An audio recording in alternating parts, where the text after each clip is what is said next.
the keratin hydrolysate. In this keratin isolate, this is an essential or a very traditionally used method. In initial stage, they have isolated this cysteine from any of the human or animal or from the birds. They have collected some of the feathers and also the hairs, and then they underwent some of the acidic by using some of the hydrochloric acid, concentrated hydrochloric acid, and this they lysis and exactly they extracted the cysteine.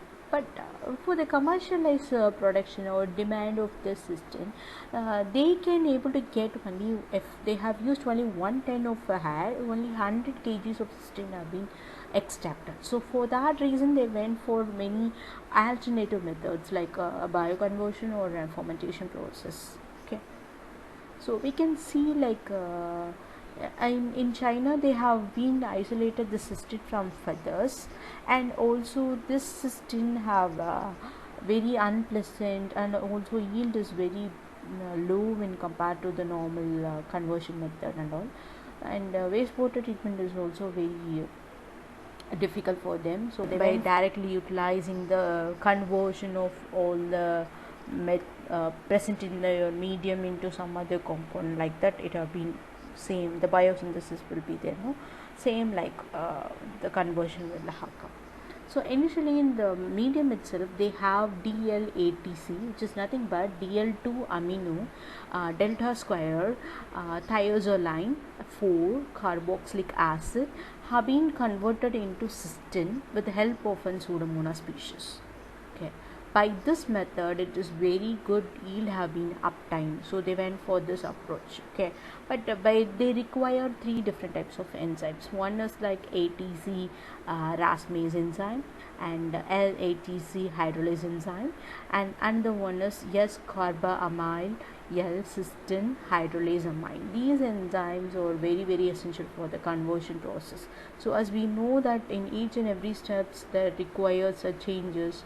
So first in enzymatic recovery of D to L, it requires the first enzyme, and then the LATC will be converted into LNCC, and then this LNCC have been converted into cysteine. This is the exactly the whole process of the enzymatic bioconversion. So in enzymatic method we can say any of the chemical composition present in the media will be completely converted into some other compound with the help of a microorganism, we can say it. And if it is using in a bioreactor, the recovery and finishing, it's a whole like a production process and a commercialization. And then we will move on to the fermentation process. The high production of cysteine have been obtained by using some of the bacterial strains, and also some of genetically modified microorganisms are being used for the commercialization production. This approach is very good when compared to the either chemical conversion or keratin hydrolysis conversion. Especially there is a chemical company, they are going for this industrial production of cysteine through fermentation process. So Wacker Fine Chemical have been going for this production and all, and the obtained cysteine is almost 90% pure. It is very pure in quality, and so that it can be used for the food industries and also pharmaceutical industries for further productions. They will directly use this. Then when it comes to a biosynthesis, so how exactly it has been converted. In industries, they are going for either the animal as a raw material, animal sources as a raw material, or plant sources as a raw material.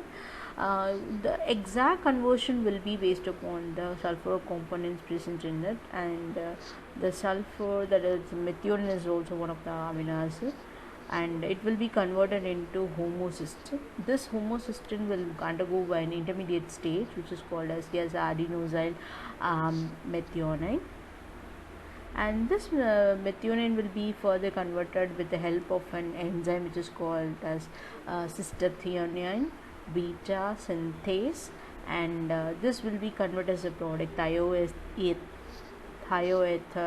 cystathionine, and this will be further converted into cysteine as well as the alpha ketobutyrate. These are the enzymes presented. And in some of the plant and bacterial conversion, we can say like it starts from the serine, it will be converted into O-acetyl serine by an enzyme SAT, which is called as serine transacetylase, and this will be converted into further ester, and then this ester will be converted by using an enzyme cysteine synthetase, and the final product will be cysteine. Okay. This is the exact conversion of, you can already, I have told you all the exact reactions type. So we can say we already have been seen for the bioconversion methods and all in lactic acid or in acetic acid production. So how exactly will be the main source will be the glycolysis pathway, and also citric acid pathway and all. Only based upon this, most of the amino acids have been produced. Okay. And if it comes to the cysteine, like in glycolysis pathway, when it reaches the 6-phosphoglycerate stage, from there the serine will be converted. This serine will undergo acetylserine, and then cysteine will be obtained. So this is the top part on the left side will be exactly the production or bioconversion of your cysteine. Okay. Even also many other amino acids are being converted by using this basically this glycolysis pathway. From there on, each and every step, the conversion may vary based upon the presence of the enzymes in the which have been produced by the amino acids mechanism. Okay, then we will move on to the main conversion. Like L-cysteine is the top precursor, which will be undergo a conversion of L-cysteine, and if they are going for any genetically modified organism, then they will check whether which gene can encode the serine producing enzyme. That gene have been enhanced or produced, and so that the microorganism will have a very good conversion of this serine into a cysteine. Okay, this is what the exact production is going on inside the genetically modified organism.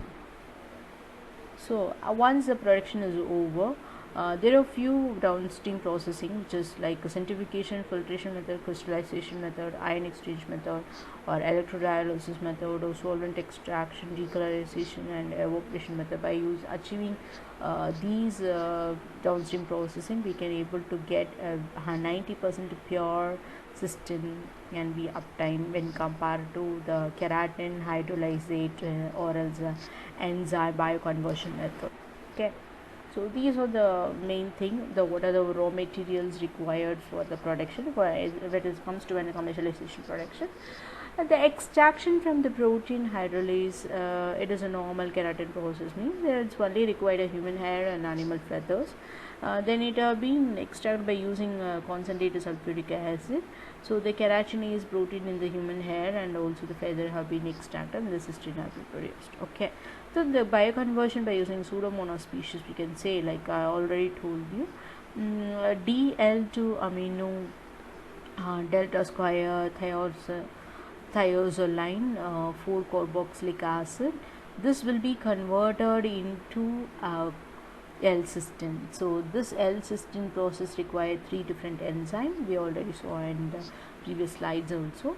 So these 3 different stages will be occur, D to L, and then L to LNCC, and LNCC will be converted into cysteine. So when it comes to biosynthesis, if you are going for the Corynebacterium glutamicum, then the basic synthesis will be very good in 3 different pathways. One is that this will 2-methionine biosynthesis pathway, and then it will undergo the SAT and also OS, which will be partially synthesize this very pure form of cysteine will be about the cysteine. So these are the production area for the cystin. Thank you.